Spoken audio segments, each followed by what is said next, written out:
Welcome. Today we're exploring a pretty timeless challenge, building character.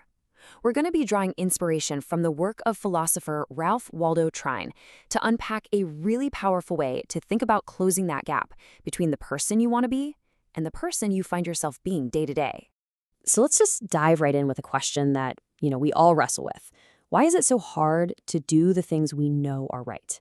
You should be more patient with your family. You should finish that project. You have the information. So what gives? Why is there this massive gap between what we know and what we do? That's the core problem we're going to tackle. And here's where it gets really interesting. The source material for this frames the entire challenge as a choice. Are you going to be a reactive creature, just kind of getting pushed around by your feelings and whatever happens to you? Or are you going to be a conscious architect, someone who actually designs their life from the inside out? That shift in thinking from creature to architect, well, it's everything.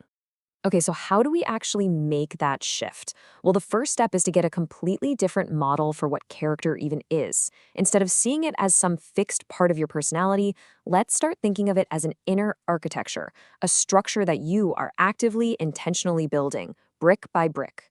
This idea is a total game changer. Character is not who you are, it's what you build. It's the stable foundation inside you that you create. It's like building a solid inner home for yourself, one that can actually withstand the storms that life is inevitably going to throw at you without falling apart. And this really gets to the heart of what Ralph Waldo Trine was talking about.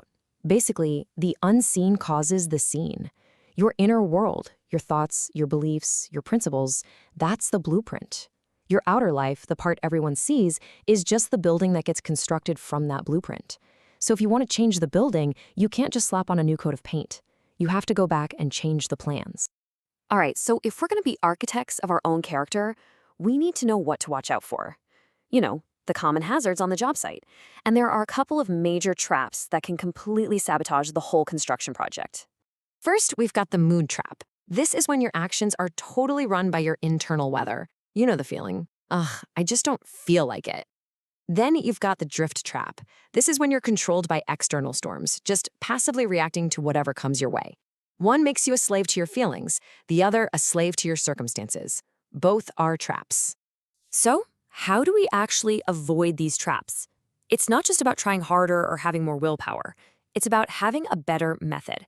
Let's walk through a really clear, practical system for building that inner architecture we've been talking about. It really boils down to 3 key steps. First, you have to choose your principles. These are your blueprints. What do you actually stand for? Second, you build through repetition. We are what we repeatedly do.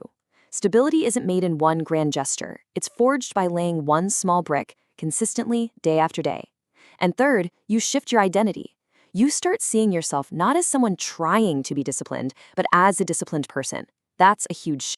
Now, I know this can all sound a bit abstract, so let's bring it right down to earth. What does this method actually look like in the real world, in your day-to-day life? Let's take a look. At work, you feel that pull to procrastinate, but you consciously choose to act from your principle of excellence. In a tense conversation, your impulse is to snap back, but you choose your principle of empathy. When you're tired, you choose the principle of well-being over the cozy feeling of skipping your workout. In every single case, you're choosing the blueprint over the fleeting mood. And this all leads to a very simple but really powerful little practice you can use anytime you feel lost or pulled off course. Think of it like a personal compass for your character.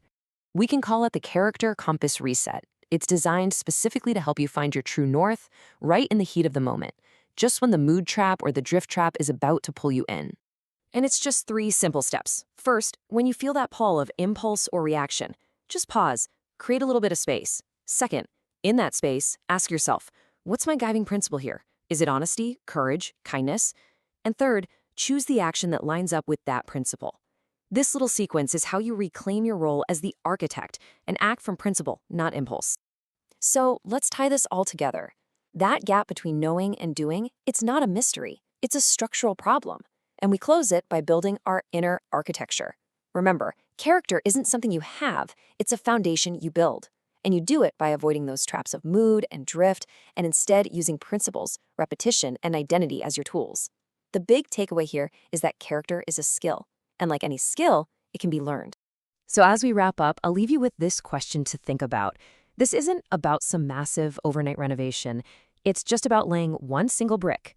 What is one small, principle-aligned action you can take today to strengthen your own inner foundation? For more on these ideas, join us for our next explainer on the power of thought. You can find the entire series right here in our playlist.